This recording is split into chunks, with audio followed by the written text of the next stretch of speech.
नमस्ते। तराई डायरीको अन्तिम हो यो चाहिँ। मैले एभ्रिडेको त गर्न पाइनँ, मतलब 4वटा चाहिँ गराएँ क्यारे सानसानो। यो चाहिँ ट्रेनिङको लास्ट डे थियो। अब आफूले गरेको काम यसो देखाउनु पऱ्यो भनेर मैले फोटोहरू राखेको। ट्रेनिङ सकेर हामी खानासाना खाजासाजा खाएर भाटबोटिनी गयौँ। भाटबोटिनीमा चाहिँ छोरीलाई जुत्ता किन्नु थियो, अनि हामीले चाहिँ त्यो लास्ट ट्रेनिङको क्लोजिङ डेमा चाहिँ ट्युनिङ ड्रेस लगाएको, सेम ड्रेस लगाएको है। अनि भाटबोटिनीमा एउटा रमाइलो कुरा चाहिँ, भाटबोटिनीमा मान्छेहरू सामान किन्न भन्दा नि घुम्न चाहिँ धेरै आउँदो रहेछन्।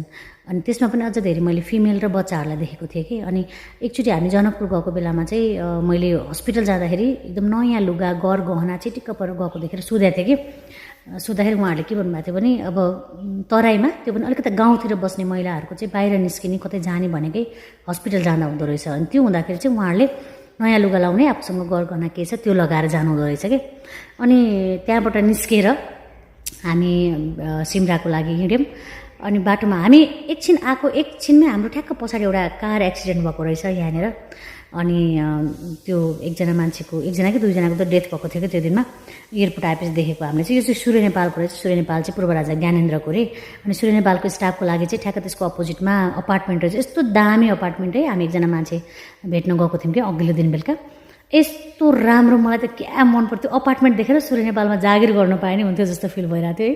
अनि यो चाहिँ सिमरा चोकबाट एयरपोर्टभित्र छिर्ने बाटो। यो बाटोको रमाइलो एउटा कुरा के छ भने, हिँडेर गयो भने 10 मिनट पनि लाग्दैन है।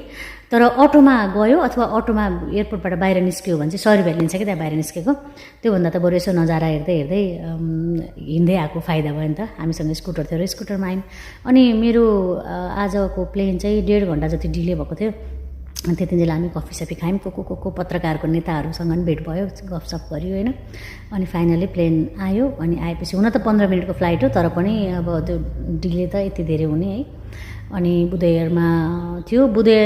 सिमरा एयरपोर्टको चाहिँ के रमाइलो रहेछ भने, बुधेयरभन्दा अर्को प्लेन चाहिँ जाँदैन रहेछ। पहिला यति गएको जस्तो लाग्थ्यो मलाई, यति चाहिँ अहिले रहेन रहेछ। अनि यो प्लेन चढिसकेपछि एयर होस्टेजले फोन स्विच अफ गर्नु यताउता भन्छ नि त, सबै अनाउन्स गर्यो। अनि एकजना आन्टी मेरो छेउमा हुनुहुन्थ्यो, उहाँ चाहिँ व्यापारी जस्तो हुनुहुन्थ्यो कि। अनि व्यापारी जस्तो इन द सेन्स उहाँले उहाँको फोटोहरू देखाएको थिएँ कि मैले उहाँले हेर्दाखेरि, त्यो हिसाबले पनि। अनि उहाँले फोन अफ गर्नु भनेको, मेरो फोन आउन्ना भनेर मसँग च्यारेक्क गऱ्यो कि होइन। अनि फेरि एयर होस्टेज आएर भन्यो। अनि अलिक मानेन कि उसले। अलिकति माथि प्लेन टेकअप गरेर अलिकति हाइटमा आउने बित्तिकै त उसको फोन आइदिरहेको के, नवीन कुन्निके भन्ने मान्छे हो, त्यो पनि देखेको मैले। अनि त्यस पछाडि मलाई पुलुक्क हेरेर डरा जस्तो गऱ्यो। अनि फोन स्विच अफ गरेँ। अनि यो चाहिँ काठमाडौँ माथिको आकाश भयो। हामी ल्यान्ड गऱ्यौँ। जस रमाइलो भयो वीरगन्जको यात्रा। एभ्रिडेको ब्लग नबनाए पनि काठमाडौँ आएँ। Thank you so much.